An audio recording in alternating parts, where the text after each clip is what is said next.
Bon, je crois que la comparaison est suffisamment explicite. Là, on est sur le 500 mm le plus léger du marché, en tout cas dans sa catégorie. D'ailleurs, il n'y en a pas tant que ça actuellement des 500 mm. Canon et Nikon doivent en avoir un, mais ils commencent un peu à dater, ils étaient sortis pour leurs anciennes montures. Et puis par contre, Sigma possède déjà un 500 mm f4, mais il est beaucoup plus lourd, plus cher, et il date aussi un peu parce que c'est une version réflexe. Donc là, on est sur une focale fixe, une ouverture fixe, c'est le 500 mm f5.6 DGDN OS et c'est la gamme Sport. Alors on pourrait se poser la question, oui, mais avec les zooms, on peut également avoir du f5.6 et en plus avoir la polyvalence de la plage focale. Alors c'est vrai, mais ça reste une ouverture coulissante. Par exemple, avec le 200-600 mm de chez Sony, eh bien au 300 mm, on est déjà à f6.3 et même chose pour le 150-600. Au 400 mm, on est à f6 et au 500 mm, on est à f6.3. Donc il y a bien une différence d'un tiers de diaph. Pour cette vidéo, moi je vous le teste en monture L, mais il existe également en monture Sony, et puis je vous le teste avec le Lumix S5 II.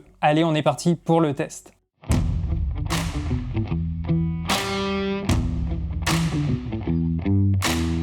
Donc on retrouve le design précis habituel de la marque, on a toujours cette impression de robustesse avec eux, et la caractéristique essentielle, c'est qu'on a un objectif qui est assez léger, 1370 grammes à nu ou 1540 grammes avec le pare-soleil. Alors on retrouve 3 boutons personnalisables avec une bague de diaph crantée ou non, on peut la verrouiller et on a une bague de mise au point qui est très fluide, sans quoi on retrouve les commandes habituelles. La distance minimale de mise au point est de 3,2 mètres, ça donne un rapport de reproduction d'1/6. Alors il possède un diamètre frontal de 95 mm, il est pourvu évidemment d'une stabilisation optique, je vous montre un enregistrement vidéo là fait à main levée.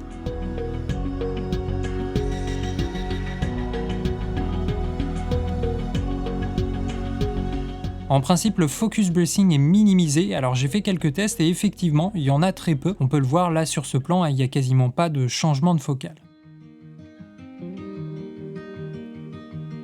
Alors j'ai testé l'autofocus avec une balance de mise au point, aucun souci, là je suis sur le S5 II et on a une transition sans à-coups et retard. Et là sur ce plan, il nous détecte le sujet sans souci, Bien sûr si avec votre caméra vous avez la détection de l'œil, ça sera encore mieux. Alors j'ai fait le test traditionnel, j'avance et je recule en direction de la caméra, donc là il me détecte, il me suit sans trop de peine. C'est le même moteur que celui du 70-200 f2.8 qui vient de sortir. Alors avant d'aller plus loin dans ce test, j'ai une question à te poser, est-ce que tu as l'habitude d'imprimer tes photos? Si c'est pas le cas, tu devrais vraiment essayer de le faire et la meilleure plateforme pour ça, c'est Salle Digitale et ça tombe bien, c'est le sponsor de la vidéo. Alors vous me connaissez, je ne parle pas de services sans les avoir testés moi-même. Cette fois-ci, j'ai testé leur livre photo, j'ai fait une sélection de mes photos préférées de 2023. Alors moi, je suis parti sur leur papier photo satiné, je trouve que c'est le meilleur compromis entre le mat et le brillant. On a moins de reflets qu'avec le brillant et on a aussi un bon rapport de contraste et de saturation. Là, j'ai testé un livre en 30x21. Et tu vois, j'ai fait aussi des montages photos de mon voyage en Guadeloupe. D'ailleurs, là, c'est même pas des photos, mais c'est des captures de mon film. Et je trouve que visuellement, ça rend super bien. On peut faire des petites séquences comme ça en fonction des lieux, des ambiances, des couleurs. J'ai fait la même chose aussi pour le voyage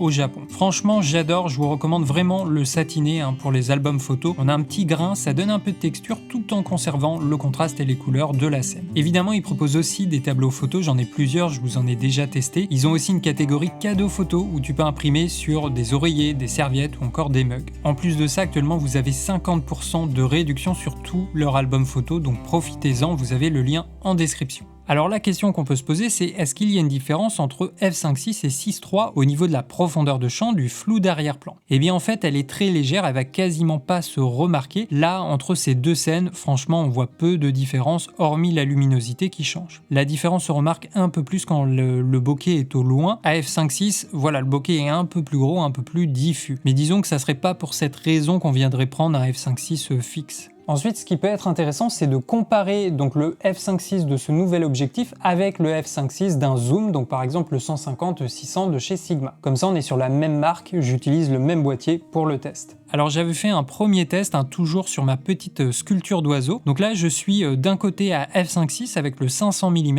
et de l'autre je suis à f6.3 au 500 mm mais avec le 150-600. Et là on peut noter une petite différence au niveau du piqué, alors il faut vraiment zoomer. Là je suis au zoom 800%, mais c'est vrai qu'on a tendance à dire généralement à même focale, le piqué d'une focale fixe est un peu meilleur que celui d'un zoom. Par contre le piqué est un peu meilleur à f8 sur ce 500 mm.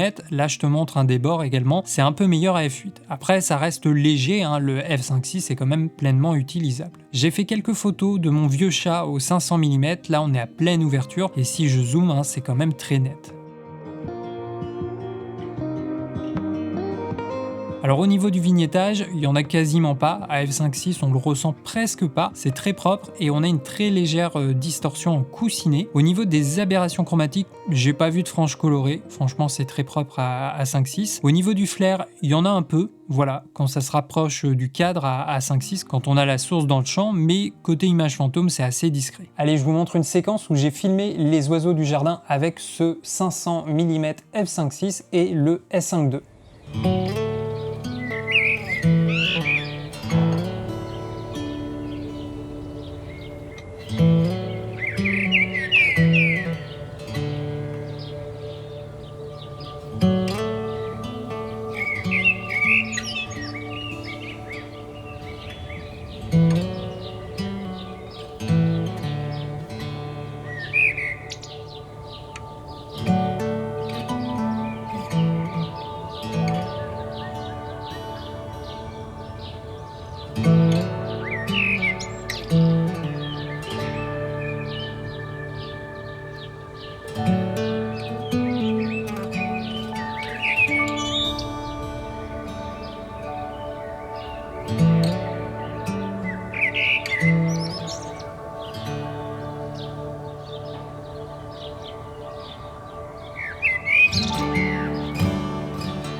Alors au niveau du prix, il est proposé à 3199 €. Alors c'est un peu difficile de situer le prix parce qu'il n'y a pas vraiment d'équivalent encore sur le marché. Alors je vous ai fait un tableau quand même pour essayer de le remettre dans le contexte et n'hésitez pas à mettre pause sur la vidéo. Donc j'ai sélectionné des objectifs qui se rapprochent de ce 500 mm. Donc déjà au niveau du poids, c'est vraiment ce qu'il départage. Là le précédent 500 mm f4 Sigma, il est à plus de 3 kg. Après il y a les derniers Nikon qui se rapprochent de celui-là, mais on est aussi sur un prix plus élevé. Et tu vois, même chez Sony, c'est la gamme GM, bon on a une optique très lumineuse, mais le prix s'envole. Donc au final, une fois qu'on a recontextualisé un peu cet objectif avec tout ce qui existe déjà sur le marché, on se rend compte que c'est peut-être pas un si mauvais prix. Après, ça reste quand même 3000 €, il faut bien réfléchir à son achat. Alors le 500 mm, c'est fait pour qui et pourquoi? Alors c'est de la très longue focale, donc évidemment de la photo sportive, de la photographie animalière, de la photographie événementielle, des spectacles, voire même des meetings aériens. On peut également s'en servir en vidéo, on a une stabilisation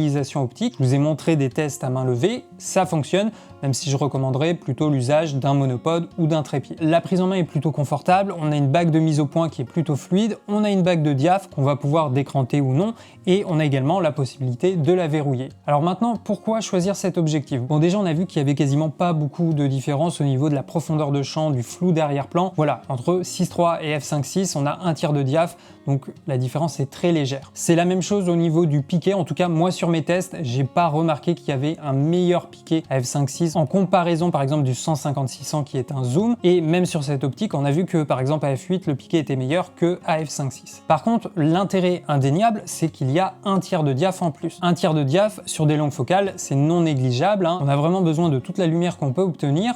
Un tiers de diaph ça peut permettre de limiter la montée en ISO ou inversement d'augmenter un peu plus la vitesse d'obturation pour être sûr de bien figer son sujet et ne pas transmettre de flou de bouger. Et puis la deuxième raison, et peut-être finalement la principale raison d'être intéressé par cet objectif, c'est son gabarit, c'est son poids. Là il n'y a pas vraiment d'équivalent, c'est le plus léger des 500 mm. Donc déjà il est beaucoup plus discret et on va pouvoir aussi l'emmener plus facilement dans son sac à dos, hein, parce que les très longues focales elles rentrent pas du tout dans tous les sacs, hein. Faut avoir des compartiments qui sont très grands et adaptés pour ce genre d'objectif. Les zooms c'est pratique, moi je suis le premier à les utiliser, on a une plage de focale très polyvalente, mais c'est aussi beaucoup plus lourd. Moi j'ai déjà emmené le 200-600 ou le 150-600 en randonnée, déjà avec le boîtier plus un trépied, toute la journée à se trimballer ça sur l'épaule, je peux vous dire que ça pèse vraiment lourd. Là l'intérêt c'est qu'on a un setup qui est beaucoup plus supportable. Donc si tu recherches une longue focale pour faire de la photo sportive, de la photo d'event ou de la photo animalière, mais que tu veux rester quand même assez mobile, tu n'as pas forcément le temps ou l'envie d'utiliser un monopode et un trépied, et bien là, clairement, ce 500 mm f5.6 pourrait être intéressant pour ton activité. Voilà les artistes pour cette vidéo, j'espère que ça vous a intéressé. N'hésitez pas à donner votre avis en commentaire, qu'est-ce que vous avez pensé de cette nouvelle optique. Vous retrouverez le lien de l'objectif en description. Je vous rappelle qu'en passant par mes liens d'affiliation, vous soutenez directement mon travail, donc merci beaucoup. Et puis je vous rappelle également, vous avez 50% de promo chez Salle Digital sur tous leurs albums photos. C'est quand même pas rien, vous avez le lien en description. Allez, c'était Benjamin avec Derrière la caméra. On se dit à tout de suite pour la prochaine vidéo.